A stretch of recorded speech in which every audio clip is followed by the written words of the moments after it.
Hello students, मेरा नाम है अरुण शर्मा और आप सभी का अरुण कोचिंग क्लासेस में बहुत बहुत स्वागत है। आज का हमारा टॉपिक है मीनिंग ऑफ रिजर्व्स। तो पिछले लेक्चर में मैंने आपको प्रोविजन के बारे में फुल डिटेल में बता दिया है। अब हम रिजर्व के बारे में पढ़ेंगे। तो यहाँ लिखा है रिजर्व में be define as the amount set aside out of profits. ठीक है, ऐसा अमाउंट जो आपने प्रॉफिट में से निकाला है and other surpluses to meet the future uncertainties. Future में जो होने वाले अनसर्टेनिटीज है ना, कोई भी अनसर्टेन इवेंट हो जाता है, उसको पूरा करने के लिए हम क्या करते हैं, प्रॉफिट में से सरप्लस में से कुछ अमाउंट जो है साइड में निकाल के रख देते हैं प्रॉफिट में से, और उस अमाउंट को बोलते हैं हम reserve. Reserve are appropriation. Reserve क्या होता है, ये एप्रोप्रिएशन ऑफ प्रॉफिट होती है और प्रोविजन चार्ज अगेंस्ट प्रॉफिट होता है। तो जो एप्रोप्रिएशन ऑफ प्रॉफिट है उसको बोलते हैं हम reserve. Some of the famous definition, देखिए यहाँ पे रिजर्व की कुछ डेफिनेशंस दी गई हैं, जो भी आपको अच्छी लगती है वो आप यहाँ से देख सकते हैं, है ना।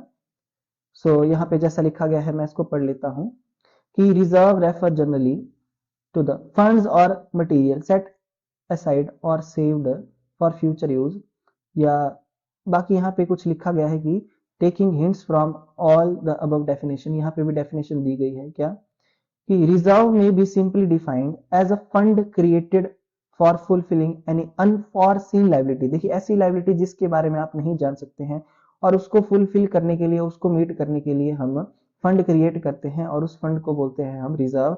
और ये जो है वो आपका प्रॉफिट सरप्लस में से बनाया जाता है। ठीक है, उसके बाद यहां पे बोला गया है it should be noted that the amount of reserve does not show any expense, ठीक है, और loss, and such it is not debited to profit and loss account और statement of profit and loss account in case of company. यहां बोला गया है it should be noted that, तो ये बात आपको नोट करने वाली है कि अमाउंट ऑफ रिजर्व, अगर आपका कोई अमाउंट ऑफ रिजर्व है, does not show any expense, कोई ये एक्सपेंस या लॉस को शो नहीं कर रहा है, तो ऐसे अमाउंट को हम प्रॉफिट एंड लॉस अकाउंट में या statement of profit and loss account में डेबिट नहीं करेंगे।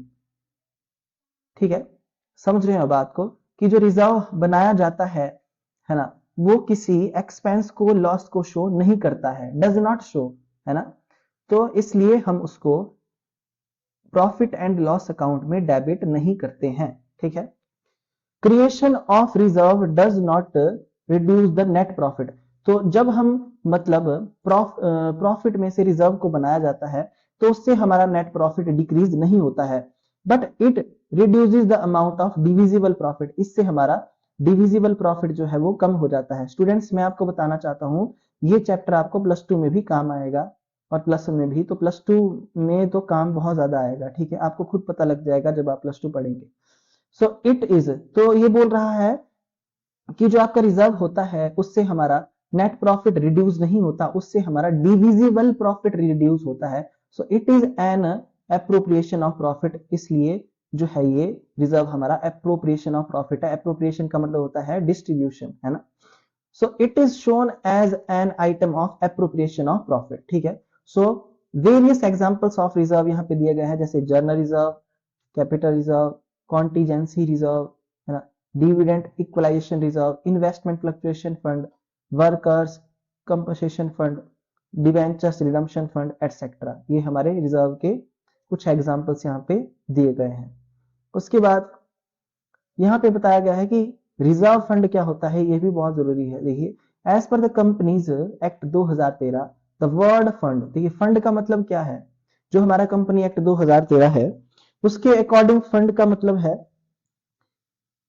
The word fund in relation to any reserve must be used only where such a reserve is specifically represented by earmarked investment. तो बोलना क्या चाहता है, या नीचे जो है आपका क्लियर हो जाएगा इस डिफरेंस से भी, है ना। और यहाँ पे देखते हैं if reserves are invested in securities outside the organisation. देखिए, कोई हमारा अपना बिजनेस है, जैसे मेरा बिजनेस जो है वो, मैं आपको एक एग्जांपल से समझाता हूँ। मेरा बिजनेस जो है वो ज्वेलरी का है, गोल्ड का है। ठीक है, मेरा बिजनेस गोल्ड का है और मैं क्या करता हूं, मैं किसी और कंपनी के जैसे रियलायंस इंडस्ट्री के मैं शेयर्स को परचेज कर लेता हूं, वो सिक्योरिटीज होती है। ठीक है, वहां पे मैं अपना पैसा इन्वेस्ट करता हूं। तो such securities have been kept aside, है ना, तो इस सिक्योरिटीज को मैं क्या करूंगा, मतलब अपने पास रखूंगा, किस लिए, टू मीट अ स्पेसिफिक किसी स्पेसिफिक पर्पस के लिए। So then such reserve shall be called a reserve fund, तो उस रिजर्व को क्या बोला जाएगा, उस रिजर्व को बोला जाएगा रिजर्व फंड। ठीक है, मतलब ऐसा रिजर्व जिसको मैंने इन्वेस्ट कर दिया है किसी और कंपनी की सिक्योरिटीज को परचेज करने के लिए, है ना, किसी और कंपनी की सिक्योरिटीज में, है ना, मतलब अपने बिजनेस में नहीं, किसी और कंपनी के शेयर्स को मैंने खरीद लिया है। सो ऐसी सिक्योरिटीज को हम जो है वो अपने पास रखेंगे किसी स्पेसिफिक रिजर्व के लिए, और ऐसे रिजर्व को हम क्या बोलेंगे, रिजर्व फंड बोलेंगे। ठीक है, तो कॉमन रीजन गवर्निंग इन्वेस्टमेंट, देखिए हमको क्यों करनी चाहिए इन्वेस्टमेंट, किसी और कंपनी के शेयर्स को क्यों खरीदना चाहिए। Investment in own business is not, अगर हमको ऐसा लगता है कि अगर हम अपने बिजनेस में जो पैसा लगा रहे हैं तो वो प्रॉफिटेबल, ज्यादा प्रॉफिटेबल नहीं होगा, तो हम क्या कर सकते हैं, सिक्योरिटीज में इन्वेस्टमेंट कर सकते हैं। और necessity of cash on certain, अगर हमको जो है वो किसी सर्टेन डेट को कैश की जरूरत है तभी हम ऐसा कर सकते हैं। ठीक है, तो यहाँ पे डिफरेंस भी दिया गया है कि रिजर्व और रिजर्व फंड में क्या डिफरेंस है। तो रिजर्व जो है होता है आपका, वो प्रॉफिट में से बनाया जाता है ना, और reserve fund is amount of, ये रिजर्व का ही अमाउंट है। रिजर्व फंड किसका अमाउंट होता है, रिजर्व का, जो जो है वो इन्वेस्ट किया गया है outside the business. It is not presented by investment, देखिए जो आपका रिजर्व होता है वो इन्वेस्टमेंट को प्रेजेंट नहीं कर, it is not present represented by investment के द्वारा जो है ये रिप्रेजेंट नहीं होता, जबकि ये जो आपका रिजर्व फंड होता है ये ई मार्क जो इन्वेस्टमेंट है, जो भी आपने सिक्योरिटीज वगैरह खरीदी है ना, उसके थ्रू रिप्रेजेंट होता है reserve fund. The basic purpose, क्यों बनाया जाता है रिजर्व, कोई कॉन्टीजेंट लाइबिलिटी को मीट करने के लिए। ठीक है, कॉन्टीजेंट लाइबिलिटी को मीट करने के लिए। और जो आपका प्रोविजन होता है वो किसी नोन लाइबिलिटी, मतलब उस लाइबिलिटी के बारे में आपको पता है। सो इस बात को ध्यान से सुन लीजिए, रिजर्व जो है वो कॉन्टीजेंट लाइबिलिटी के लिए बनाया जाता है, और जो प्रोविजन होता है वो नॉन लाइबिलिटी के लिए बनता है। The basic purpose is to earn an income from the investment, देखिए रिजर्व फंड बनाया गया है कि हमने जो पैसा इन्वेस्ट किया है उससे हमको जो इनकम आएगी, उस इनकम को अर्न करने के लिए हमने रिजर्व फंड को बनाया है। ठीक है, उसके बाद यहां लिखा है अदर रिजर्व्स, देखिए सॉरी, ऑब्जेक्टिव क्या है रिजर्व के, यहाँ पे आपके पास ऑब्जेक्टिव्स क्या है रिजर्व के, यहाँ पे बोला गया है, देखिए पहला है to provide, to provide for unexpected future losses liabilities and contingency. अगर देखिए इन फ्यूचर हमको कोई भी कॉन्टीजेंट इवेंट होता है, कोई ऐसी लाइबिलिटी या लॉस हो जाता है जिसके बारे में हमको पता नहीं था, तो उसको पूरा करने के लिए रिजर्व को बनाया गया है। ठीक है, consolidate and support the financial position को जो है वो स्ट्रॉन्ग करने के लिए, है ना, टू मीट एडिशनल, कोई भी हमारी एडिशनल रिक्वायरमेंट है वर्किंग कैपिटल से रिलेटेड, या हमारी जो वर्किंग कैपेसिटी है बिजनेस की उसको बढ़ाने के लिए इसको बनाया गया है। To avoid more borrowings and make funds available from internal resources. ठीक है, तो जो भी हमारी, जैसे सपोज करिए हम आउटसाइड जो है बोरिंग्स करते हैं, लोन लेते हैं, है ना, या हम फंड जो बनाते हैं वो इंटरनल रिसोर्सेज से ना बना करके, सॉरी एक्सटर्नल रिसोर्सेज से ना बना करके इंटरनल रिसोर्सेज से बनाए। ठीक है, जो फंड अवेलेबल हो हमको वो इंटरनल रिसोर्सेज से हो, इसके लिए जो है वो रिजर्व बनाया गया है ना, कि हम जो है वो एक्सटर्नल बोरिंग्स को अवॉइड करने के लिए इसको बनाया गया है। To reinstate reinstate and provide for to reinstate and provide for assets that must be replaced, है ना, वेस्टिंग और डेप्रिशिएटिंग एसेट, मतलब एसेट को रिप्लेस करने के लिए, है ना, इसको बनाया गया है रिजर्व को।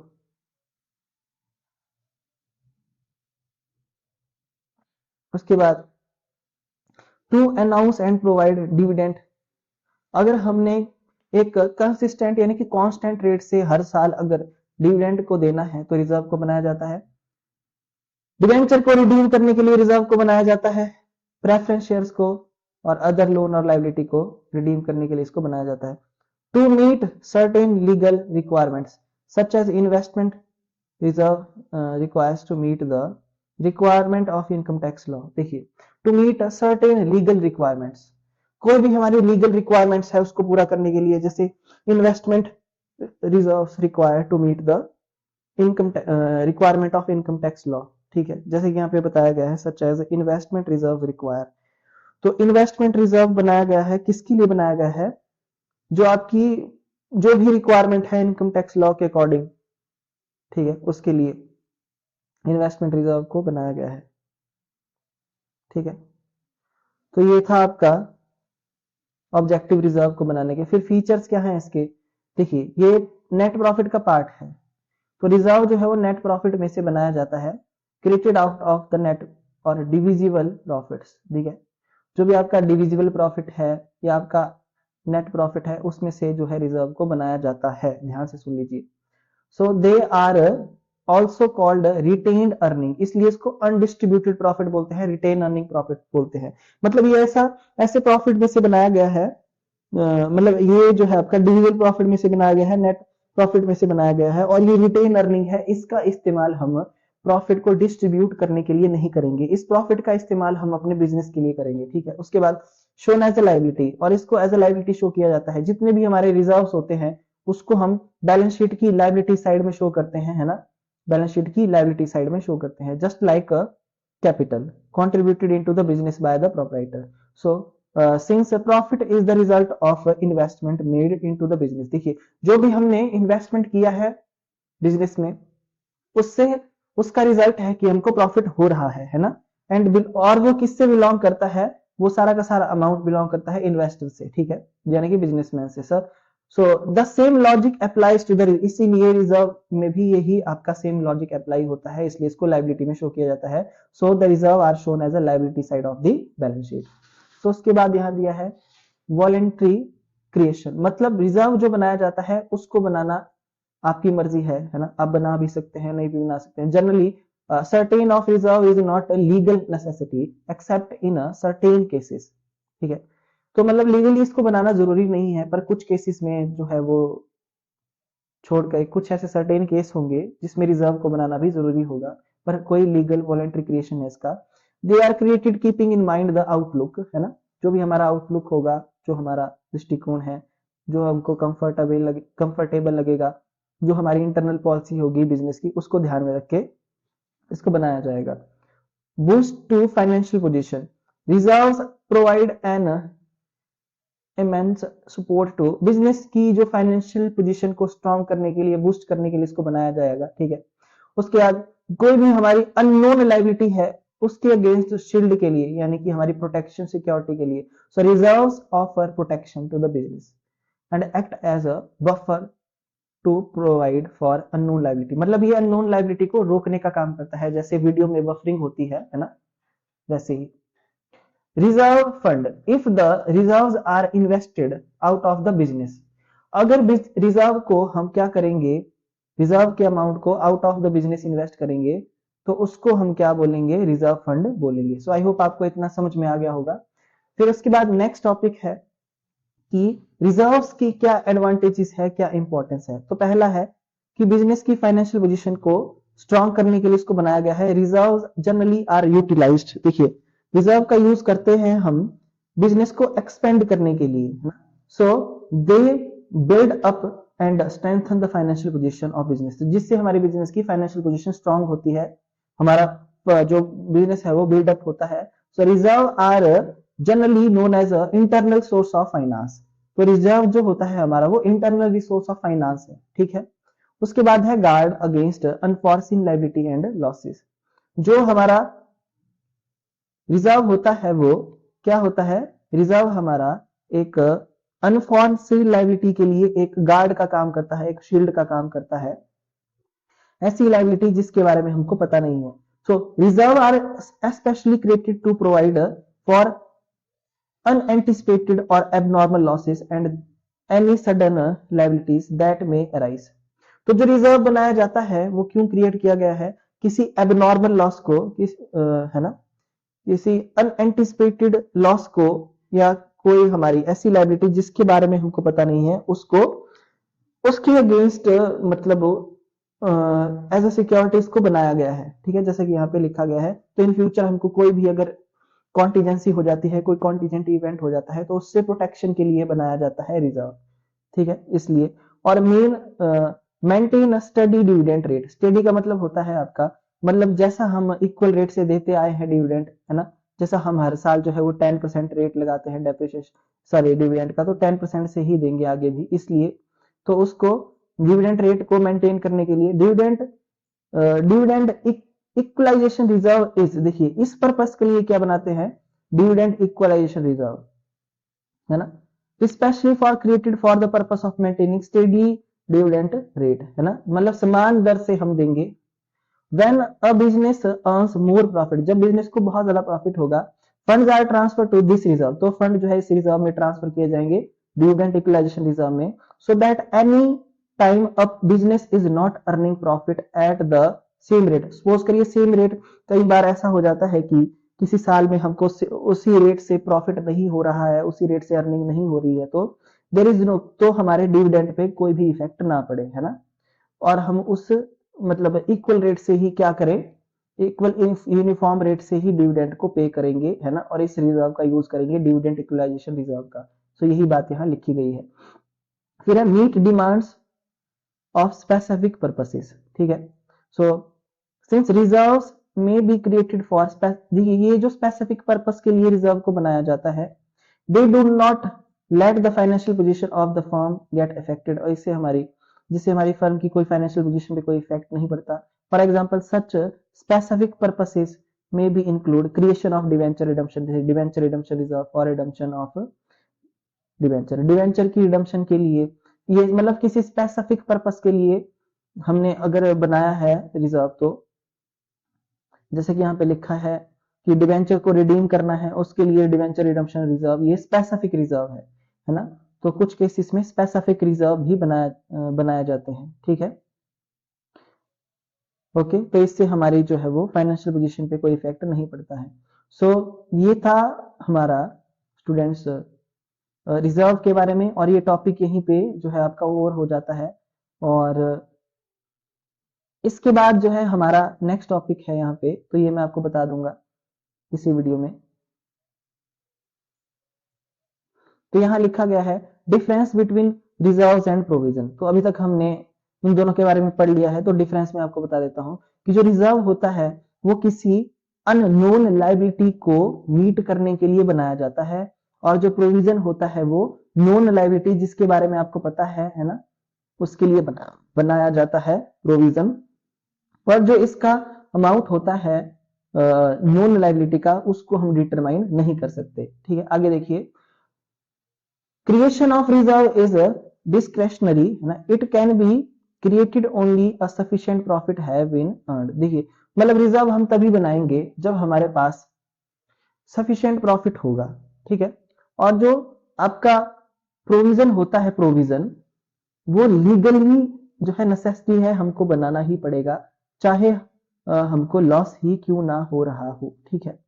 मतलब इसको बनाना जो है लीगली जरूरी नहीं होता, रिजर्व को, प्रोविजन को बनाना लीगली जरूरी है। उसके बाद the objective of reserve is to strengthen the financial position of the business, ठीक है। तो आपका जो मतलब रिजर्व होता है उसका क्या ऑब्जेक्ट है, उसको बनाने का बिजनेस की फाइनेंशियल पोजीशन को मजबूत करने के लिए, ठीक है। The objective is to provide depreciation, doubtful debt and other specific liabilities, ठीक है। तो जो ऑब्जेक्टिव है इसको बनाने का, ये जैसे सपोज करिए हमको डेप्रिसिएशन लगानी है एसेट पे, कोई डाउटफुल डेट है हमारे, या कोई भी स्पेसिफिक लायबिलिटी है, उसके लिए जो है प्रोविजन को बनाया गया है, ठीक है। सो यहाँ पे मतलब आप समझ गए होंगे। उसके बाद ऑब्जेक्टिव बता दिया, तो नेक्स्ट है it is created through profit and loss appropriation account, ठीक है। मतलब ये प्रॉफिट एंड लॉस एप्रोप्रिएशन, ये चीज आप पढ़ेंगे +2 में, ठीक है। So it reduces the divisible profit, तो जो हमारा रिजर्व होता है उसको हम profit and loss appropriation account में जो प्रॉफिट आता है, डिविजिबल प्रॉफिट वहां से बनाते हैं, इससे हमारा क्या हो जाता है रिजर्व, इससे हमारा डिविजिबल प्रॉफिट कम होता है। जबकि जो प्रोविजन होता है वो प्रॉफिट एंड लॉस अकाउंट में जो नेट प्रॉफिट आता है उससे बनाया जाता है, और इससे हमारा नेट प्रॉफिट कम होता है, ठीक है। इससे नेट प्रॉफिट कम होगा, इससे डिविजिबल प्रॉफिट कम होगा। नेक्स्ट है reserve can be invested outside the business, reserve को बिजनेस के बाहर इन्वेस्ट किया जा सकता है, पर प्रोविजन को कभी भी हम बिजनेस के बाहर इन्वेस्ट नहीं कर सकते हैं। सो ट्रीटमेंट, ये जो रिजर्व होता है इसको हम कहाँ शो करते हैं, इसको हम शो करते हैं बैलेंस शीट की जो है वो लायबिलिटी साइड में, है ना। तो it is shown on the liability side और equity and liability part in case of company, है ना, under the reserve and surplus head, ठीक है। तो +2 में आप इसके बारे में भी पढ़ेंगे। और जो आपका प्रोविजन होता है वो it is either shown on the asset side, जो प्रोविजन है उसको या तो हम एसेट साइड में शो करेंगे, है ना, सर्टेन एसेट में से जो भी हमारी रिलेटेड एसेट होगी कॉरेस्पॉन्डिंग एसेट उसमें से माइनस करके जिसके लिए इसको बनाया गया होगा, है ना, बिकॉज और एज अ डिस्टिंक्ट आइटम, अगर चाहे तो हम बैलेंस शीट की लाइबिलिटी साइड में जो है अलग से शो भी कर सकते हैं, ठीक है। उसके बाद जो रिजर्व होता है it can be utilise for distribution of dividend या बिटवीन द शेयर होल्डर, तो शेयर होल्डर के बीच में डिविडेंड को डिस्ट्रीब्यूट करने के लिए हम रिजर्व को यूटिलाइज कर सकते हैं, but it can not be, provision को यूटिलाइज नहीं किया जा सकता है शेयर होल्डर के बीच में डिविडेंड को डिस्ट्रीब्यूट करने के लिए। सो आई होप आपको इतना समझ में आ गया होगा, ठीक है। नेक्स्ट है स्पेसिफिक लॉस, तो it is not created to provide for a specific loss and, तो देखिए it is not created to provide a specific loss hence can be used by for any purpose, मतलब reserve का जो use होता है हम किसी भी पर्पस के लिए कर सकते हैं, है ना, जरूरी नहीं है कि स्पेसिफिक लॉस के लिए बनाया जाए। तो रिजर्व जैसे जनरल रिजर्व होता है उसका यूज हम किसी लिए भी कर सकते हैं, और जो प्रोविजन होता है वो किसी स्पेसिफिक लॉस के लिए बनाया जाता है, और जिस स्पेसिफिक लॉस के लिए बनाया गया है उसका यूज हम उसी स्पेसिफिक लॉस के लिए करेंगे। तो ये था आपका रिजर्व और प्रोविजन के बीच का डिफरेंस, ठीक है। उसके बाद नेक्स्ट आता है यहाँ पे टाइप्स ऑफ रिजर्व्स, तो ये भी मैं आपको बताऊंगा टाइप ऑफ रिजर्व क्या होता है। Reserve are mainly two types, reserve दो टाइप का होता है स्टूडेंट्स, रेवेन्यू रिजर्व और कैपिटल रिजर्व, ठीक है, यहाँ पे बताया गया है रेवेन्यू रिजर्व और कैपिटल रिजर्व। जो आपका रेवेन्यू रिजर्व होता है स्टूडेंट्स वो दो पार्ट्स में डिवाइड है, जनरल रिजर्व और स्पेसिफिक रिजर्व, है ना, और एक अलग से ये अलग टाइप है कैपिटल रिजर्व। रेवेन्यू रिजर्व को दो भागों में और बांटा गया है। तो रेवेन्यू रिजर्व क्या होता है, in the words of Kohler, है ना, revenue reserve is that portion of any detail there of the net worth or total equity of enterprises representing retained earning available for withdrawal by proprietor, है ना। सो ये definition हमको क्या बताती है कि revenue reserves as the part of profit earned through normal business operations. देखिए तो एक बिजनेस का जो भी नॉर्मल बिजनेस ऑपरेशन है, जैसे उसका काम है गोल्ड को बेचना, ज्वेलरी को बेचना, तो गोल्ड को बेच करके जो भी उसने प्रॉफिट को अर्न किया है उस प्रॉफिट में से हम क्या बनाएंगे, रिजर्व को बनाएंगे, ठीक है।